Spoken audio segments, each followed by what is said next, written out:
Donc, il arrive des fois où j'ai des contrats de formation, à San Pedro, des contrats de formation à Lomé, à Lomé, à Dakar,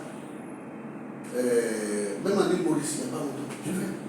Et quand je viens, c'est une semaine à l'avance, je dis aux entreprises, je dis, informez-moi une semaine à l'avance, comme ça en même temps je fais une lettre.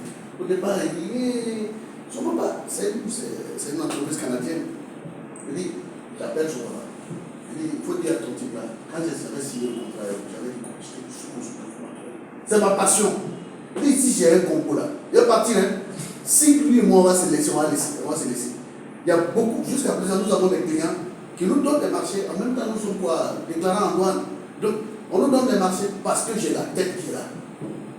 Et ensuite, j'ai plein de lieutenants-colonels de la douane qui sont proches au niveau de la police, qui sont là. C'est le relationnel.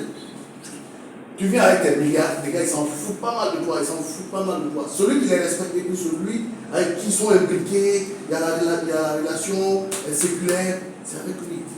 Bonjour, oui, bon petit, comment tu vas? C'est de cela dont ils ont besoin, c'est pas autre chose. Est-ce que vous comprenez? Et de la dextérité faite par vous, ça va vous servir. Demain, lorsque vous allez vous mettre à quoi? À votre propre compte. Ou lorsque vous checkez, moi mon problème c'est quoi? Quand je forme des auditeurs ici, que ce soit ici, que ce soit ailleurs, je vais dire là, que ce soit volontaire, que vous ayez demandé la formation volontairement, que ce soit l'entreprise qui vous envoie, sachez que c'est un plus que vous allez avoir. Et ce plus-là, si c'est un certificat ou une attestation de formation, cela enrichit ton CV. Tu peux postuler, quand tu postules, on voit tranquille. Il y a beaucoup de certificats ou attestations que moi-même je signe, mon nom est là. Quand souvent les entreprises voient, c'est pour moi, toi. Je vous assure, les sous courts, petits, mais c'est dangereux moi-même. C'est un jeu pour moi, quoi. Tellement c'est devenu boireux. Mais vu qu'il y a toujours des innovations par rapport à la gestion des stocks, il y a toujours des innovations par rapport à la logistique, il faut se mettre toujours à jour. Je suis là, je suis sur des plateformes. Les gars sont au Canada, les gars sont aux États-Unis, les gars sont au Cameroun, les gars sont au Sénégal. Il y en a beaucoup ici. On est sur une plateforme. On se bat beaucoup là-bas. On se dit non. Tu fais un système de calcul, tu mets une évaluation, mais tu mets un exercice là. Là, c'est dire, oh non, ça me dit, il faut faire. Tu dis, tu t'en fous, fais ça. Je dis, fais ça. À la clé, je mets combien? Il y a 30 000 qui est là, celui qui réussit. Il dit, tu es sous-directeur quelque part, et puis tu dis, oh, nous, on est professionnels. Il dit, allons-y, tout parler là, ça donne d'arrêt. Allons-y. Vous avez compris? Ce que tu fais au jour le jour ou quotidiennement, il faut le faire bien. Tu peux ne pas achever tes tâches journalières, mais tous les pas que tu poses, que ce soit de bons pas, que ce soit de meilleurs pas, que ce soit des pas qui arrivent à bon point. Maintenant, je voudrais ajouter une chose. Dans toute chose, là, je ne voyais pas peut-être le travail abusif comme une exploitation. Vous voyez ça comme une formation personnelle. Vous voyez, c'est dans ça que quand quelqu'un se rend vraiment ton travail, tu connais ta chose. C'est pas normal. Ça en fait ça fait moi aussi, c'est pas ça. Donc, moi, j'ai toujours pris là où on me fatigue beaucoup, une formation. C'est comme si on te stimulait, c'est comme si on te donnait des coups de fouet pour avancer plus loin, pour avancer plus profondément. C'est ça. C'est bon pour tout le monde? Oui, ça va. D'accord. Ok, super. Le contrôle des existants. Comment est-ce qu'on fait le contrôle des existants, selon vous? Il n'y a pas d'abord les existants. Les existants. C'est les produits qui sont en stock. Si vous entendez le produit. C'est tout. Faire un inventaire. Entrée, sortie et produits obsolètes. C'est resté là. Tellement ça a duré ici, c'est inutilisable, ça a perdu de la valeur. C'est devenu périmé, ou bien ça a changé de couleur, ça a changé de forme, ce n'est plus utilisable. Ce n'est plus utilisable. Qu'est-ce qu'on fait? On informe et puis on sort de l'entrepôt ou du magasin. Pourquoi? Parce que c'est encombrant. Parce que ça prend de l'espace et puis Il peut altérer, le produit peut altérer d'autres produits, sous la forme de d'autres produits. Vous êtes d'accord?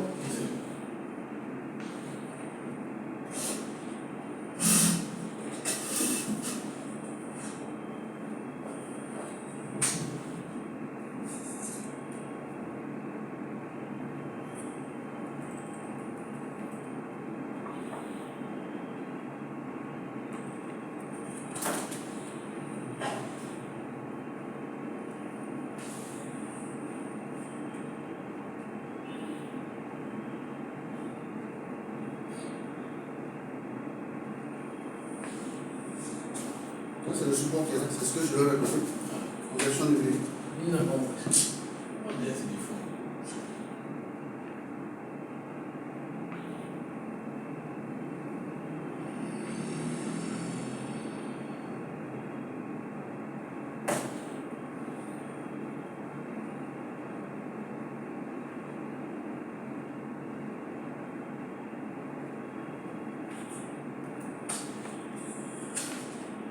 Voilà, voici les explications que nous avons ici. On avait parlé de quoi ici tout à l'heure?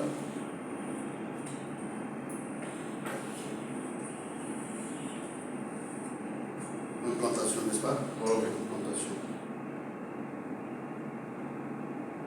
Lisez là. L'implantation dépend du matériel entreposé dans le magasin.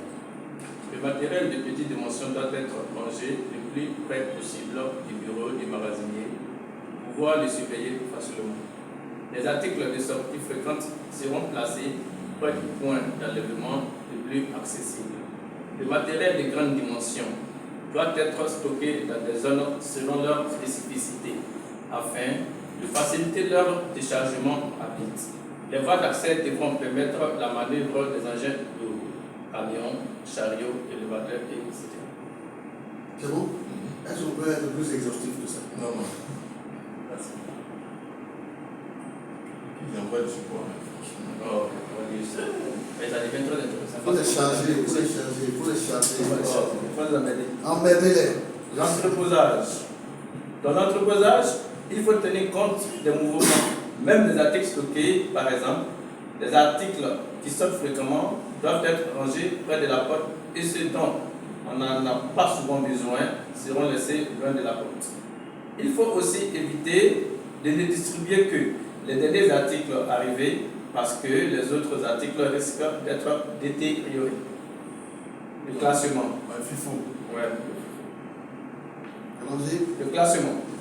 Le magasin de stockage doit être composé de zones qui sont des espaces pour l'entreposage du matériel de grande dimension et des casiers en bois ou métallique qui servent à ranger les articles de faible dimension. Le classement est un dispositif qui permet de repérer ces zones et ces casiers. Les zones sont généralement désignées par des lettres et les casiers par des chiffres. C'est bon. On continue. Tâches administratives de la gestion des stocks. En 1, la normalisation des articles. Les casiers, ici les casiers font allusion à quoi? Les casiers dont vous avez évoqué ici font allusion à quoi?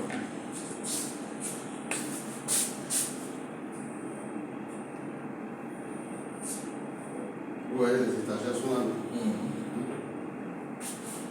Vous avez cette étagère-là. Cette étagère, vous pouvez voir les objets ici, les étagères, n'est-ce pas? Dans l'étagère, il y a quoi? Elle est logée dans le secteur. N'est-ce pas? Tel casier peut être plancher numéro combien? Plancher numéro 1, plancher numéro 2, plancher numéro 3, plancher numéro 4 et 5. N'est-ce pas?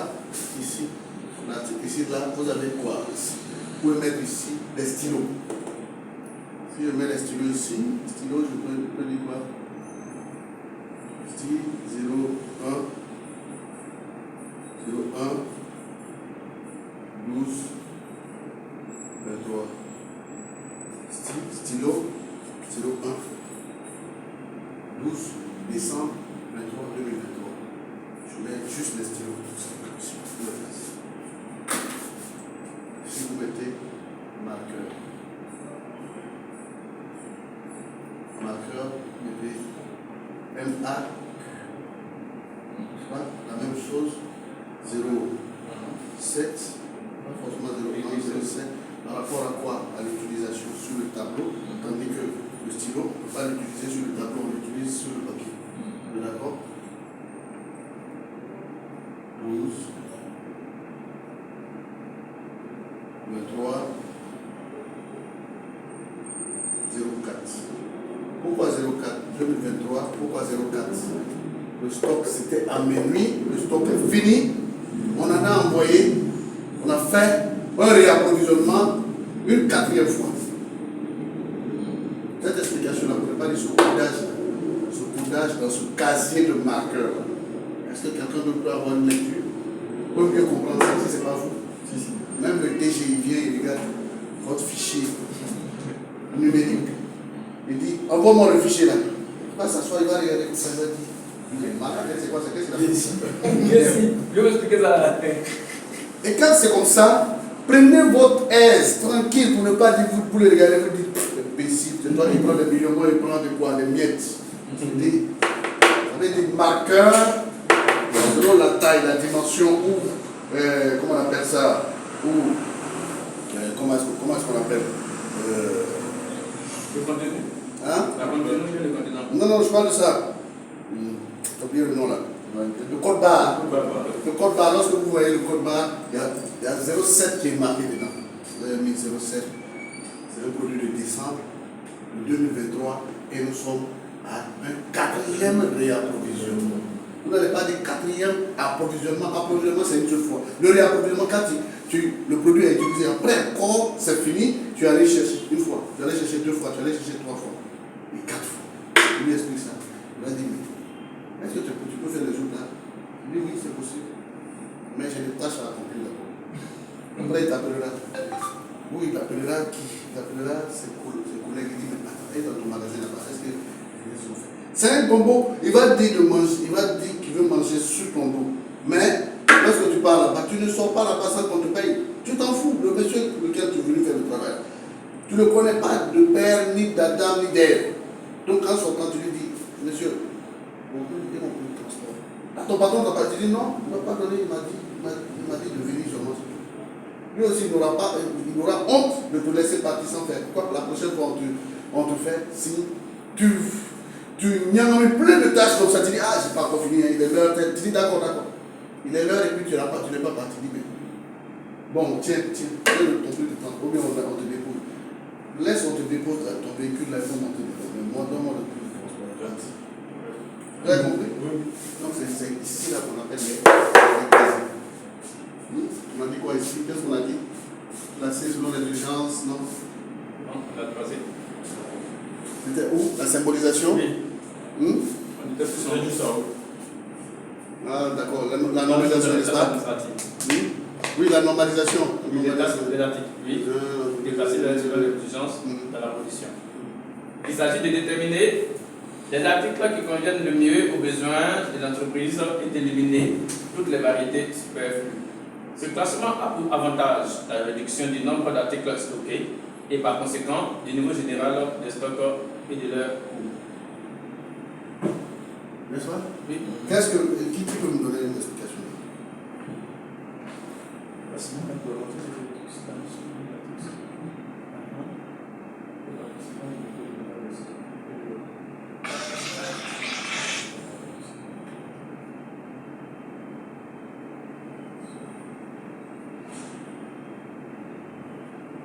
Bon, moi, excuse-moi, M. Segui, moi, c'est entre guillemets difficile, assez difficile pour moi de pouvoir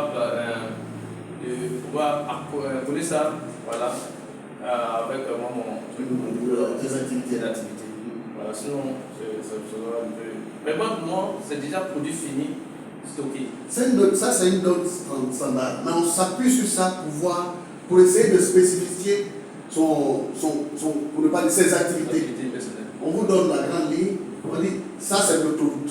Mais sur l'autoroute là, il y a des points ou des espaces où on peut garer à côté et puis aller pisser. Mais il y a des espaces où il y a le ravin qui est là. Ce ravin là, si tu te dis que tu vas garer là-bas, c'est que tu vas te retrouver dans le ravin. Donc, si tu as envie de faire pipi bien beaucoup, il faut serrer ça bien. partir. On voit souvent en voyage, on dit il ne faut pas manger beaucoup.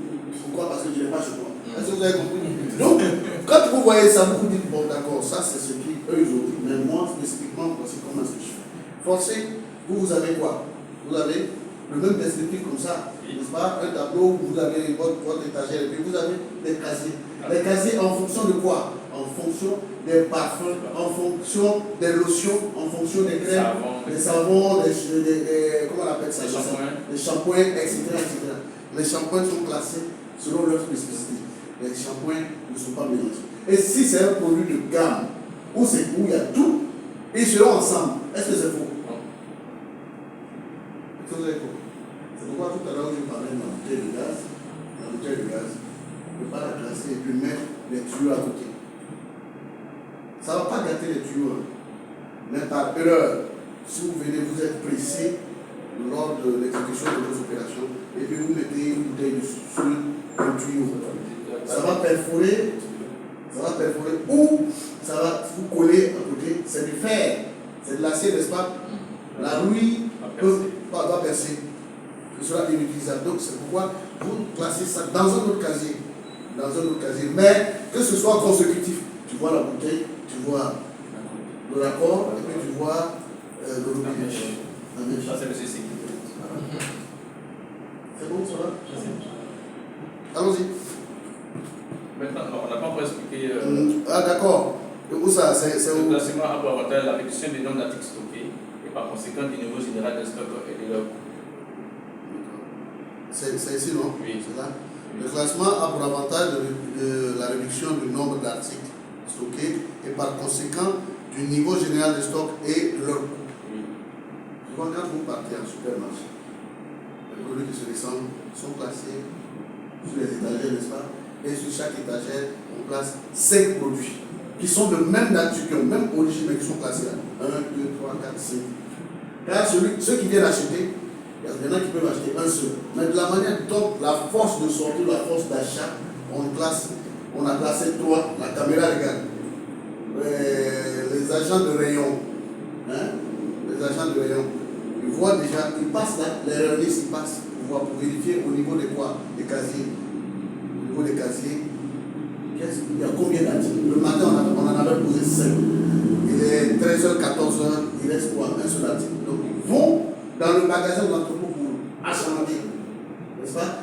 Mais si tu ne l'as pas classé consécutivement, tu places 3, 1, 2, 3, 4, 5 articles, tu ne peux pas calculer le nombre de sorties. Si c'est un seul que tu as placé là, et que ce 1 là soit parti, et que tu ne fasses pas attention, les clients qui viennent, s'ils ne demandent pas tel article, ils sont perdus. Ils ne vont pas classer. Les clients qui viennent, ils vont partir sans pour autant te demander. Mais il y en a qui sont curieux, ils vont dire, mais l'autre truc là ici, il était dans le rayon là ici, non? Il est où? Il n'y en a plus? Ah si, il y en a. Mais pour ceux qui sont professionnels, ils n'attendent pas, c'est que le stock finisse complètement, ça l'église. Au fur et à mesure, c'est cyclique, au fur et à mesure. Il y a quelqu'un qui est assis derrière la caméra, il regarde au niveau des rayons, et puis il zoome, il voit, il y a ici, il reste un seul. Puis il appelle l'autre là au téléphone, ou bien sur le Tokiwoki, tel casier. Ils ont, par rapport au rayon là, ils numérotent des rayons. Rayon numéro 1, casier numéro 3, il reste un seul article. Maintenant, on en avait posé combien? Ah, on en avait posé 10. Ah, il reste combien? Il reste 3. N'est-ce pas? Mais à ce niveau, on doit toujours avoir un stock de sécurité pour approvisionner. Obligatoirement. Non, le stock de sécurité, lui, il est là. Lui, on ne le touche pas. Pourquoi est-ce qu'on appelle le stock de sécurité? Lui, il est là au cas où le fournisseur est en rupture. Le fournisseur peut être le magasinier ou, enfin, j'ai dit le magasinier peut être le manufacturier. Donc, l'usinier, celui qui fabrique. Mais le fournisseur aussi peut être le fournisseur du fournisseur. Est-ce que vous avez compris? Donc, quelqu'un qui a un magasin qui va acheter à l'usine, il vient se produire. Mais si ça finit et qu'à l'usine, ils ont dit qu'ils peuvent finir seulement la fabrication dans 2 semaines. Et que vous êtes en rupture de stock. Et que tous les clients vont venir, pour passer. Après, là, vous se dites, ah, ils vont venir dans leur supermarché, dans leur magasin. C'est toujours pour vous. Mais vous n'avez pas la peine de quoi? D'avoir un stock de sécurité conséquent. Quand ça se passe comme ça, au moins vous pouvez tenir en haleine votre clientèle jusqu'à ce que l'usine en produise encore. Mais vous ne devez jamais changer l'habitude des gens. Si vous changez l'habitude des gens, c'est que vous les aurez chassés. Adieu, c'est quoi? Ça c'est. Oh, ça là c'est quoi? Avant vous vendiez des produits de qualité, mais aujourd'hui vous vendez du top. Hein? Ça c'est des contrefaçons, ça. C'est dangereux, hein? Il ne faut pas nous tuer, hein? Le gars il dit ça, il rit, hein, mais pourtant il est sérieux. Et il parle à gorge déployée pour que les autres qui sont là l'entendent. Et ça fait mal. Mais il faut avoir votre organisation pour ne pas dire, quand on est en service, le responsable du service doit faire le staff avec son personnel. Matin à 7h00 jusqu'à 7h20, au moins 20 minutes de staff. Pourquoi? Pour essayer de voir, de faire la rétrospective de l'activité ou des opérations antérieures, donc hier. Et ensuite, aujourd'hui, baliser le chemin pour mieux parfaire les opérations d'aujourd'hui jusqu'au soir. Pour ne pas qu'il y ait des turnovers, des personnes qui tournent sur eux-mêmes sans rien faire. Et là, les tireurs au flanc, c'est quoi? Qu'est-ce qu'on appelle tireur au flanc? Quand la voiture est en panne comme ça. Normalement, la force de la voiture, c'est derrière, non? Mais vous les voyez, ils sont sur le côté. Allez, poussez, ils ne foutent rien. Mais ils sont là, ils crient seulement. Et ça fait mal. Pourtant, toi, tu es derrière, tu pousses avec toute ton énergie. Est-ce que tu as besoin de dire, allez, poussez? Non. Toi-même, tu n'as pas le temps de parler. Pourquoi? Parce que ton énergie est là. Mais ils sont là, ils disent, ah Joe, ça descend, ça descend. C'est ça, moi-même, je quitte derrière la voiture. Je dis, Joe, faut faire de ta bouche là-bas. La voiture, la carte descend. Voilà. C'est tout. C'est cela la spécification. Hein? C'est bon? Continue. C'est bon pour tout le monde? Oui, c'est bon. En deux, la classification de l'article. La classification des articles peut se faire selon un critère déterminé. Deux points. L'origine du produit, sa nature ou sa destination, ce qui peut faciliter l'identification des produits en magasin. C'est beau. Je vais dire ici, on dit, c'est le produit alimentaire. Est-ce qu'on va venir mettre à côté de quoi? Croissant ou bien quoi? Poulet. Poulet bien cuit, bien saignant, bien pimenté, piment à côté là. Et puis on vient mettre quel autre? Des bouteilles de Javel. Des bouteilles de Javel ou des shampoings à côté. Ou savon de main. Est-ce que c'est cohérent? C'est comme mettre du jus en plastique, dans une bouteille en plastique, à côté d'un poisson dans le frigo. Ah, mais ça là, c'est immangeable. Quand tu vas te servir, même si c'est dans la bouteille, hein, quand tu vas te servir, tu trouveras toujours qu'il y a l'odeur de poisson. Il y a toujours l'odeur de poisson, n'est-ce pas? Est-ce que c'est faux? Ça, c'est pas. Pour ne pas dire, c'est pas faux, ça ment pas. C'est très clair. De l'eau avec jus de passion, jus de citron, ça, forcément, il y a des gens qui se partagent ça. Voilà. Là, il se ressemble un peu. Des fois, même quand tu bois l'eau, tu vas sentir le goût, tu vas sentir l'odeur, mais ça ne va pas impliquer le sucre, le poisson. Ah, c'est fou là. Ou bien adieu à côté de bouteille d'eau, ou bien à côté de sucrerie, ou à côté de quoi? De la bouteille de vin du vieux. Il va dire ouais. Tellement tu ne veux pas que je boive le vin, tu ne veux pas que je boive le vin, puis tu viens me mettre ton adieu à côté. Est-ce qu'il n'y a pas comment on appelle, il n'y a pas le bac en bas là-bas où tu mets des condiments? C'est méchant, hein? Oui, il est là, il regarde la bouteille de vin. Ça lui fait mal, mais c'est gâté. On fait comment? Je vais les garder, Bon, allons-y. la symbolisation des articles. La symbolisation des articles facilite leur classification. Elle consiste à attribuer à chaque article un symbole ou un codeur permettant son identification. La symbolisation peut être alphanumérique ou numérique. Elle est généralement aussi brève que possible quand elle est numérique. Non, aussi brève que possible. Ouais. Elle est numérique, quand elle est numérique, la symbolisation permet l'utilisation du digital dans la gestion des stocks. Voilà. Je pense qu'il vient de faire tout à l'heure. Vous-même, vous créez, vous faites votre création. Après, il vous dit, comment tu as fait ça? Tu dis, aïe, je suis gestionnaire de stock. Je ne suis pas magasinier. Je suis gestionnaire de stock. Comment on dit magasinier? Ça, c'est une appellation vernaculaire, c'est une appellation banalisée. Mais gestionnaire de stock, ça réfléchit. Gestionnaire de stock, il a quoi? Il a un outil qu'on appelle quoi? Il a un logiciel. Et le logiciel, je l'ai enseigné comme ça. Je l'ai enseigné, je l'ai connu, je l'ai conçu. Et c'est comme ça que je le pilote. Tu lui expliques. Donc, moi aussi, je peux faire la même chose. Vous dites, servez-vous de ça, c'est que je vous envoie le fichier. Servez-vous de ça. Non, j'ai autre travail à faire. Tu dis, d'accord. C'est bon qu'il y aura un problème, d'accord. Mais je n'aurai jamais de temps. Vous avez compris? C'est bon? Allons-y. Ok. Le contrôle là? Les entrées, c'est ça? Entrées. Le contrôle des entrées.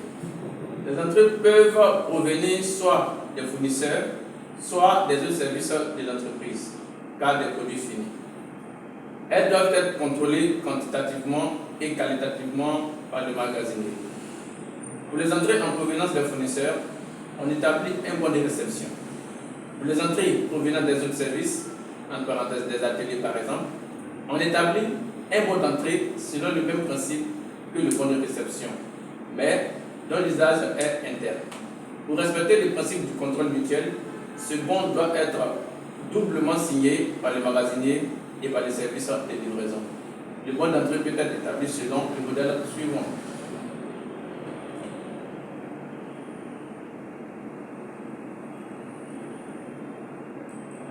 Bon d'entrée, numéro. Vous utilisez le bon d'entrée comme ça? Au bureau?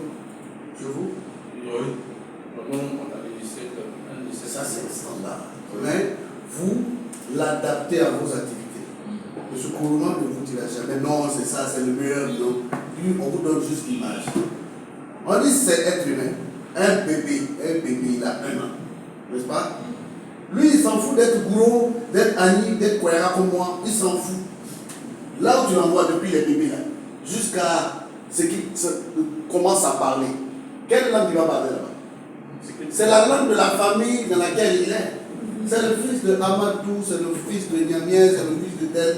Mais quand il arrive là-bas, c'est la langue qu'il va parler. Pourquoi? Parce que c'est à partir de là qu'il a su. Et quand les gens se parlent là-bas, il entend, il ne peut pas parler, mais il entend.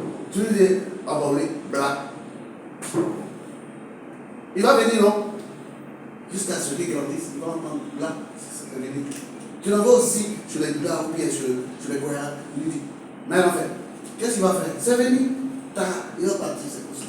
Donc, l'adaptation, elle est quoi? Elle n'est pas fructive, mais l'adaptation, elle est obligée. Vous l'enseignez, vous payez, mais voici les éléments essentiels. On écrit bon d'entrée, vous avez quoi? Le numéro. Quel type de numéro? Ce n'est pas le numéro de code, mais parmi les bons, il y a bon numéro 1, bon numéro 2, bon numéro 3. Les bons sont annuels. Est-ce que vous avez compris? Quand on dit 2023, on fait quoi? 2023 est composé de combien de chiffres? 4 chiffres. 4 chiffres, n'est-ce pas? On fait 0, 0, 0, 1. N'est-ce pas? 0, 0, 0, 2. 3, 0 plus 2. 3, 0 plus 4. 3, 0. Arrivé à 10, est-ce qu'on a besoin de mettre 3, 0? Non. C'est juste 2 0, n'est-ce pas? Au fur et à mesure, ça avance. Les 0 vont même disparaître. Est-ce que vous avez compris? Mais tout en mettant par 2023. C'est bon? Après la date, après le service d'origine. Pourquoi on dit service d'origine? C'est le technicien. C'est celui qui a demandé à ce que c'est venu au nom de qui? Qui a valeur? Voilà. Qui a commandé le produit? Qui a besoin du produit pour l'utiliser? C'est une meilleure stabilité en interne. Ah. Et ensuite, on a l'ordre de fabrication, l'OD. L'ordre de fabrication, vous y allez. Les services d'origine, là, c'est les demandeurs. C'est cela, c'est le demandeur. C'est le demandeur. Ah, vous les demandeurs, Toi, tu es là, tu fais l'interface entre le livreur et le réceptionnaire qui est qui? Ce réceptionnaire-là, c'est le demandeur. C'est celui qui est le technicien. Le parfum, c'est celui qui va pomper sa soupe. L'autre colonne, c'est celui qui va se laver avec. La crème, c'est la dame qui va utiliser tout ça. On est d'accord? Voici la spécificité. Après quoi? L'autre corps. Après, on a quoi l'autre corps? Ce qu'on a comme spécification, c'est quoi? c'est, comment on appelle ça? La spécification. Je parlais de quoi tout à l'heure? J'ai perdu le fil. Service de livraison. Le service de livraison. Le service de livraison, c'est ceux qui sont externes à l'entreprise. À l'interne, c'est le demandeur. Et toi, tu fais. C'est comme si on disait on fait un travail à la chaîne. En faisant un travail à la chaîne, tu es là. Tu reçois ici, tu fais passer là. Tu reçois ici, tu fais passer là. Mais de vous à moi, si tu fais un recul en arrière, ou le gars, c'est quoi dans sa tête, c'est quoi? C'est tac, tac, tac, tac, tac, tac. Mais dès que tu quittes, il dit ah, j'ai envie de pisser, sans informer l'autre, il va te faire passer. Hein, et s'il n'y a pas bras là-bas, ça tombe. La chaîne est cassée tout de suite. Même en 3 minutes, on vous dit de faire ce travail-là. Pourquoi? Pour 45 minutes, vous n'aurez pas 45 minutes à faire. Vous allez faire plus que 45 minutes. Car un maillon de la chaîne s'est cassé. Vous avez compris? C'est bon? L'ordre de fabrication, l'ordre code, désignation, quantité reçue, quantité acceptée, observation. Signature du receveur, signature du magasinier. Le receveur, c'est qui? Le receveur, c'est le demandeur. C'est pas quelqu'un d'autre, c'est le demandeur. Oui, effectivement. Comme on dit, ça c'est un exemple. Le receveur, un jour il va vous dire non, on n'a pas demandé. Aïe, Joe, ça va pas chez toi, il faut faire ta tête comme ça. Il n'y a pas la bouche. Ça s'est passé là. C'est pas ta signature, c'est là. Tu mets ton nom, ta signature, et puis tu mets date aussi. Ah oui. La seule chose qu'on n'a pas fait ici, c'est quoi? C'est ne pas mettre lui approuvé. Ou bien, c'est comme si c'était un contrat. Donc tu mets ton nom, ton prénom, tu mets ta date, et tu mets le service. S'il le faut même, je pousse plus loin et dis, votre cachet qui est là-bas, viens poser ça ici. Voilà. C'est pas fini? Souvent, ils font de la boîte de magasin, ils font des demandes, ça ne vient pas de son supérieur. Ils disent non, c'est le supérieur qui a donné. Et toi, tu donnes. Sans même faire des trucs comme ça. Faut pas faire ça. Quand il y a, comment dire, un manque là, on dit toi, tu es en accuse de vol, toi, tu es un voleur. Ouais. Et puis là-bas, d'être Directement. ça, ce document-là, on me dit, ça passe beaucoup d'embûches. Ça trace. S'il y a un truc, automatiquement, on va là-bas. Ouais. C'est toi qui as volé, moi, c'est toi avant. Comment dirais-je, c'est Comment on appelle ça? Officiellement, tu n'es pas responsable. toujours. Voilà. Quand ils viennent faire des demandes, ils demandent quoi le bon. Toujours demandent quoi le bon. C'est le bon de pareil. Je ne donne pas. Que ce soit directeur ou que ce soit DG. Ils sont pas honnêtes. Justement, les services là, deux sont trop malhonnêtes. Oui, monsieur. Bon, l'électricien n'est pas là, c'est à dire. Je veux tel, il dit, monsieur. Il dit quoi? Il dit, il y a quand mon bon. Il va concevoir la commande, mais il y a quand mon bon. Il dit, ouais, sur le tu fais ça. C'est tout. Moi, je ne fais pas le bon temps que tu n'as pas. Envoie-moi la demande. J'écris là. J'écris même. Tu viens signer et puis.